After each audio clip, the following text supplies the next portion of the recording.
Dol ask lang ko ba, unsaon di ay pagpadaghan og views og followers. Dugay naman good ko nag-vlog. Maura man gihapon paki-check ra good akong mga content, salamat. Ako wag i-check imong mga content dol, no, okay man. Siya wala may problema kay original man jud imong mga video pero imong mga views halos wala kaabot og 20 or 50. Akong tubagon imong pangutana dol no para ni sa imuha ning video ha. Hinaut imong masabtan basin na iganahan pod maminaw nga mga bago pa jud nagsugod diha. Pwede ni sa inyo ha mga paps. Kapila na jud na kunigi balik-balik nga istorya ba. Nga ayaw sa lagi pagbuhat og video nga parte lang sa inyong kaugalingon, ayaw sa imong sarili. Pwede man pa nagsalang pero ayaw permenteha. Tagaan ta ka og mga tips base lang sa akong experience ug sa observation. Sa mga nahibaluan nako ug mga gipang istorya sa akong mga amigo nga nag-vlog pud. Syempre diri sa pag-vlog nagtinabangay ta diri pataas para sabay-sabay tayong umangat. Dili kay nagtinabangay tagpang daot. Daghan kog mga napansin nga nagsisimula pa lang mag-vlog. Iwan ko sorry for the word ha. Para sa ako rani na opinion. Nagsisimula sa mali. Unsay bo o tipasabot. Natingala silang nganong dugay mo taas ilang followers, walay mo view bisan giunsa nila paghimo ilang content. Wala gihapoy epekto. Para sa mga baguhan rani ha. Tungod kay imong content partera sa imong sarili. Tandaan dili ta sikat walay nakaila nato. Dili ta celebrity. Nga bisan matulog ra kadiha unya videohan imong sarili na joy mo tanaw kay sikat man. Tama ba ko? Unsay boot na kung pasabot. Kung maghimo man gutag mga video og dili pa ta sikat. Ayaw sa pagbuhat og video nga parte lang sa atong kaugahlingon. Pwede man pero panagsahi lang. Wala man goy mananaw kay dili man good sila interesado sa ato a. Kay wala man sila kaila sa ato akin sa di ay ta para tanawon nila. So dili pa man jud ta sikat. Gamay pa man jud atong mga followers. Dili pa ta ilahdo. Dapat ang himuon nato na content kanang interes sa kadaghanan. Ayaw sanang tungkol lang sa imong sarili. Kinsa di ay ta para tan-awon nila sa mga nasaag diri sa ako nga ni tanawan ning video ha. Di ba gitanaw nimo ni nga video? Tungod sa title nga tips unsaon pag-vlog. Buot pasabot imong tuyo dili ako. Ang imong tuyo kining video. Nako karon kay gusto ka makabalo unsaon pag-vlog. Maghimo kag mga content nga daghang interesado mo tan-aw. Sakay ka sa mga issue, mga uso. Himuan nimo na og video ug naa kay talent mas labing maayo. Ug kabalo ka magpakatawa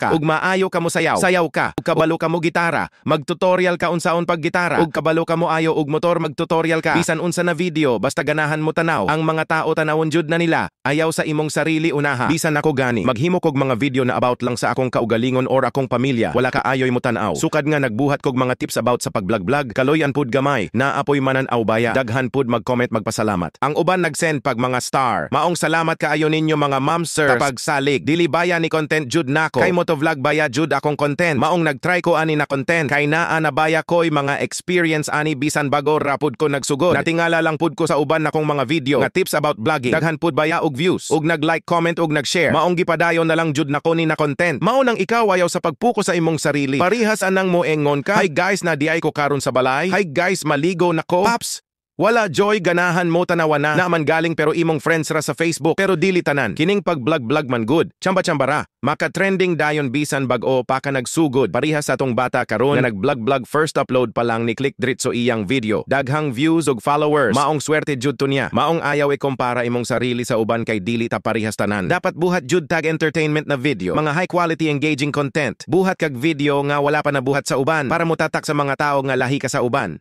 Sa pag-vlog, kinahanglan active ka permente. Kinahanglan kada adlaw ka mag-upload. Tungod kay dili pa ta ilado. Dili pa ilado atong mga video. Maong kita kinahanglan sa ta magpailado. Kadtong mga uban nga sikat na. Ayaw to sunduga nga mag-upload lang og kaisa sa isa ka semana. Kay tungod ilang followers nagsubaybay raman to sa ilaha. Bisan dili sila active. Kay tungod sikat na sila. Mao nang kita kinahanglan nato maningkamot tagbuhat og video para i-upload kada adlaw. Nagdepende pud ni Meta karon kay kanang video nimo usahay magul ka. Kay pag-upload nimo dili dayon mo views. Pero matingala na lang ka after 1 month, 2 months mag-viral. So dihara na tagad ni Meta ang imuhang video. Kinahanglan naa kay cellphone. Dili kinahanglan gwapo kag cellphone. Dili kinahanglan nindot og quality imong video. Ang importante, dili ka maulaw sa camera, maayo ka mo acting. Bisan naara ka sa imong balay, pwede ka magbuhat og video. Bisan unsa na content, magbuhat kag video na wala pa nabuhat sa uban. Kay para mailhan ka sa mga tao nga lahi ka. Kabalo ba ka nga ang Pilipinas ang pinakadaghan na vlogger? Di ba kabantay ka? Sauna gamay ra kaayo kay tungod pud anang uban nga sigig pahambog nga dagko og sweldo ginapakitan nila sa video. Ang kwarta nga gikan sa vlog. Maunang ni asenso sila nakapundar sila. Maong kita, murag nagsugod pud ta. Gusto pud na tumapariha sa ilaha. Pero dapat hunahunaon nato na dili nato ikumpara atong kaugalingon sa ilaha. Nga naabot ilang pangandoy. Maong kita maningkamot lang jud ta. Upload lang good kada adlaw. Ayaw lang hunahunaa na makakwarta ta dayon. O tinuod daghan man ta nang ginahanglan og kwarta. Kasagaran gani karon mas daghan ang pobre na vlogger kaysa dato. Kay gusto pud mo asenso. Bisan ako,